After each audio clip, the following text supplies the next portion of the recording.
Hi, കഴിഞ്ഞ ദിവസം ഞാൻ ബ്ലാസ്റ്റ് എന്ന മൂവി കണ്ടായിരുന്നു കേട്ടോ. എനിക്ക് ഒത്തിരി ഇഷ്ടപ്പെട്ടു സിനിമ. ഒരു നെഗറ്റീവ് എനിക്ക് ഫീൽ ചെയ്തിട്ടില്ല. അത്രയ്ക്ക് സൂപ്പർ ആയിട്ടായിരുന്നു പടം എനിക്ക് വർക്കായത്. അത് എടുത്തു പറയേണ്ടത് സംവിധായകന്റെ കാര്യം തന്നെയാണ്. സുഭാഷ് കെ രാജ്, അദ്ദേഹത്തിന്റെ ഫസ്റ്റ് സിനിമയാണിത്. ഒരു ആദ്യ പടം എന്ന് തോന്നിക്കാത്ത തരത്തിലാണ് അതിന്റെ സ്ക്രിപ്റ്റ് ആയാലും അതിന്റെ ഡയറക്ഷൻ ആയാലും അത് കോർത്തിണക്കുന്ന തിരക്കഥയൊക്കെ കോർത്തിണക്കി അത് ഒത്തൊരുമിച്ച് കൊണ്ടുവരുന്നതൊക്കെ ഒരു വളരെ നല്ലൊരു കഴിവ് അദ്ദേഹം കാണിച്ചിട്ടുണ്ട്.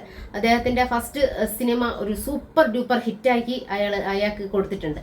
പിന്നെ സ്റ്റണ്ട് മാസ്റ്ററാണ് പറയേണ്ടത്. ഫീനിക്സ് പ്രഭു ആണെന്ന് തോന്നുന്നു അദ്ദേഹത്തിന്റെ പേര്. സ്റ്റണ്ട് മാസ്റ്ററും ഓരോ സ്റ്റണ്ടും വ്യത്യസ്തമായിട്ട് അത് പൊളിച്ചടുക്കിയിട്ടുണ്ട്. ആ സ്റ്റണ്ട് കോറിയോഗ്രാഫ് ചെയ്തത് തന്നെ അദ്ദേഹത്തിന് ഒരു ബിഗ് സല്യൂട്ട് കൊടുക്കുകയാണ്. പിന്നെ എടുത്തു പറയേണ്ടത് നമ്മുടെ ആക്ഷൻ കിങ് ആയിട്ടുള്ള അർജുൻ സർജ. അദ്ദേഹത്തിന് പിന്നെ സ്റ്റണ്ട് പഠിപ്പിച്ചു കൊടുക്കേണ്ട ആവശ്യമൊന്നുമില്ല.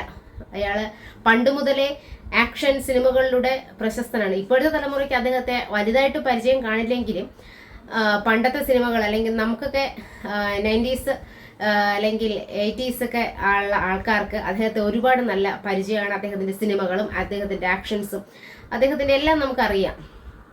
അപ്പോൾ ഇന്നത്തെ തലമുറയ്ക്ക് വേണ്ടി ഇദ്ദേഹം ഈ ഒരു പവർ പാക്ക് സിനിമ കൊണ്ടുവന്നു. അദ്ദേഹത്തിന്റെ ഒരു തിരിച്ചു വരവെന്ന് വേണമെങ്കിൽ പറയാം ഈ ഒരു പടം. കാരണം വലിയ നായകന്മാരെ കാളും ഇദ്ദേഹത്തിന് അർജുന് ഈ ഒരു കഥാപാത്രം കൊടുത്തപ്പോൾ അയാൾക്കൊരു തിരിച്ചുവരവ് നടത്താനായിട്ട് ഈ പടം സാധിച്ചു. കാരണം ഇപ്പോൾ ഒത്തിരി പടങ്ങളിൽ അദ്ദേഹം അഭിനയിക്കുന്നില്ല എന്നല്ല, ഒത്തിരി പടങ്ങൾ അദ്ദേഹം ഉണ്ട്. പക്ഷെ ഒരു ചെറിയ ചെറിയ ക്യാരക്ടറുകളായിരിക്കും കൊടുക്കുന്നത്. പിന്നെയും ഒരു നായകനായിട്ട് ഇപ്പോൾ തിരിച്ചു കൊണ്ടുവന്നതിൽ എനിക്ക് ഒരുപാട് സന്തോഷമുണ്ട്. പിന്നെ എടുത്തു പറയേണ്ടത് അഭിരാമി, പ്രീതി മുകുന്ദൻ, അവർ രണ്ടുപേരെയാണ്. ഇപ്പോൾ ലേഡീസ് ക്യാരക്ടർ ഇവർ രണ്ടുപേരും നല്ല രീതിയിൽ കൈകാര്യം ചെയ്തിട്ടുണ്ട്. സ്റ്റണ്ടൊക്കെ വളരെ പെർഫെക്റ്റ് ആയിട്ട് അവർ ചെയ്തിട്ടുണ്ട്. പ്രത്യേകിച്ച് എടുത്തു പറയേണ്ട പ്രീതി മുകുന്ദനെയാണ്. ഇത്രയും ക്യൂട്ടായിട്ടുള്ള മുഖവും വെച്ചിട്ട് ഇത്രയും നല്ലൊരു സ്റ്റണ്ട് ചെയ്യുമെന്ന് ഞാൻ സ്വപ്നത്തിൽ പോലും വിചാരിച്ചില്ല. പിന്നെ എനിക്കൊരു സങ്കടം എനിക്ക് തോന്നിയത് തിയേറ്റർ ഹൗസ്ഫുള്ളായിരുന്നു കേട്ടോ. അപ്പോൾ ഹൗസ്ഫുള്ളിരുന്ന് സിനിമ കാണുന്ന ഒരു പ്രത്യേക ഫീലാണ്. നമുക്ക് ഒരു കുറച്ച് പേര് ഇരിക്കുന്നതിനേക്കാളും ഹൗസ്ഫുള്ള് നിറഞ്ഞിരിക്കുമ്പോഴത്തേക്കും എല്ലാവരും കൂടെ പടം കാണുമ്പോൾ അതിൻ്റെ ഫീലൊരു വേറൊരു ഫീലാണ്.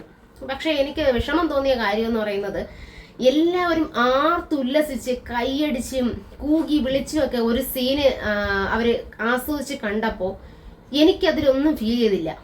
കാരണം എന്താണെന്ന് വെച്ചാൽ ഞാനിങ്ങനെ സോഷ്യൽ മീഡിയ സ്ക്രോൾ ചെയ്യുന്ന സമയത്ത് ഞാൻ ഈ മൂവിയാണെന്ന് എനിക്ക് അറിയത്തില്ലായിരുന്നു. ഞാനിങ്ങനെ കാണാനിടയായി. അപ്പോൾ ആ ഒരു സീന് ഞാൻ അവിടെ കാണുകയും ചെയ്തു. അപ്പോൾ അതിലൊന്നും ടൈറ്റിൽ ഒന്നും കൊടുത്തിട്ടില്ലായിരുന്നു. അപ്പോൾ ഞാനിത് കാണുകയും ചെയ്തു. അപ്പോൾ എല്ലാവരും ആർത്തുല്ലസിച്ച് കൈയടിച്ചും ഇതൊക്കെ ചെയ്തപ്പോൾ എനിക്ക് ഒരു ഫീൽ ഉണ്ടായിരുന്നില്ല. കാരണം ആ പറയുന്ന ഡയലോഗ് അല്ലെങ്കിൽ അടുത്ത് നടക്കുന്ന പോകുന്ന സീനും ഞാൻ കണ്ടത് കൊണ്ട് എനിക്ക് ഒന്നും തോന്നിയില്ല. അതിനെനിക്ക് ഭയങ്കരമായിട്ട് വിഷമം തോന്നി. ദയവ് ചെയ്ത് അത് ബ്ലാസ്റ്റ് സിനിമയല്ല, അതിന് ഏത് പടം ആയിക്കോട്ടെ, ദയവ് ചെയ്ത് നിങ്ങൾ ഈ തിയേറ്ററിൽ അത് റൺ ചെയ്തുകൊണ്ടിരിക്കുന്ന സിനിമ ഏത് തന്നെ ആയിരുന്നാലും അതിലെ സീനുകൾ ദയവ് ചെയ്ത് നിങ്ങൾ അത് കട്ട് ചെയ്ത് സോഷ്യൽ മീഡിയയിൽ പോസ്റ്റ് ചെയ്യരുത്. നിങ്ങൾ കണ്ടതുപോലെ അല്ലെങ്കിൽ നിങ്ങൾ നേരത്തെ കണ്ടു എന്ന് കരുതി നിങ്ങൾക്ക് അത് പോസ്റ്റ് ചെയ്യാമെന്നല്ല. ഇനിയും ഒത്തിരി പേര് കാണാനുണ്ട്. സമയം കിട്ടുമ്പോൾ കാണാം, അല്ലെങ്കിൽ ഓരോ തിരക്കൊഴിഞ്ഞിട്ട് അവർക്ക് എന്തെങ്കിലും ഫങ്ഷൻസോ പരിപാടികളൊക്കെ കാണും. അപ്പോൾ അവർ കുറച്ച് ദിവസം കഴിയട്ടെ എന്നൊക്കെ വെയിറ്റ് ചെയ്തിരിക്കും. ചിലപ്പോൾ ടിക്കറ്റ് കിട്ടിയിട്ടുണ്ടായിരിക്കില്ല, ഫാമിലി പ്രശ്നങ്ങൾ കൊണ്ട് 2 ദിവസം കഴിയട്ടെ എന്ന് വിചാരിക്കും. ദയവ് ചെയ്ത് നിങ്ങൾ ഈ ഒരു കാര്യം ഇത് സിനിമ കാണുന്ന ആരും ഈ ഒരു കാര്യം ചെയ്യരുത്. നിങ്ങൾ ചെറുതായിട്ടാണെങ്കിലും വലുതായിട്ടാണെങ്കിലും സീനുകൾ നിങ്ങൾ സോഷ്യൽ മീഡിയയിൽ റീൽസായിട്ടും അതൊക്കെ ഒന്ന് പോസ്റ്റ് ചെയ്യരുത് ദയവ് ചെയ്ത്. കാരണം തിയേറ്ററിലുള്ള ഒരു കിടില എക്സ്പീരിയൻസ് ആണ് അത് നഷ്ടമാകുന്നത്. അതെനിക്ക് ഭയങ്കരമായിട്ട് എനിക്ക് വിഷമം തോന്നി. അല്ലാതെ പടത്തിന്റെ പേരിൽ പടത്തിന് യാതൊരു കുഴപ്പമില്ല. പടം ഇനിയും കാണാത്തവരുണ്ടെങ്കിൽ ചെന്ന് കാണുക. ഒത്തിരി ഇഷ്ടപ്പെട്ടു. എല്ലാവരും ഒരു ഫാമിലി, അച്ഛൻ, മകൾ, അമ്മ, ആ ഒരു ഫാമിലിയിൽ കുറച്ച് പേര് വന്ന് കയറുന്നു. അപ്പോൾ അവിടെ നടക്കുന്ന പ്രശ്നങ്ങളെ പറ്റിയാണ് സിനിമ പറയുന്നത്. വളരെ ബ്രില്യൻ്റ് ആയിട്ട് എടുത്തിരിക്കുന്ന ഒരു സൂപ്പർ ആക്ഷൻ പടം. തീർച്ചയായിട്ടും കാണാത്തവരുണ്ടെങ്കിൽ ഇനിയും പോയി കാണുക. ഇന്ന് എൻ്റെ ഫാമിലിയിൽപ്പെട്ട കുറച്ചുപേര് കൂടെ ഇന്ന് ഈ പടം കാണാൻ പോയിട്ടുണ്ട്. ഞാൻ പറഞ്ഞത് വെച്ചല്ല അവർ പോകുന്നത്, അവർ മറ്റുള്ളവർ പറയുന്നത് കേട്ടിട്ടാണ് പോകുന്നത്.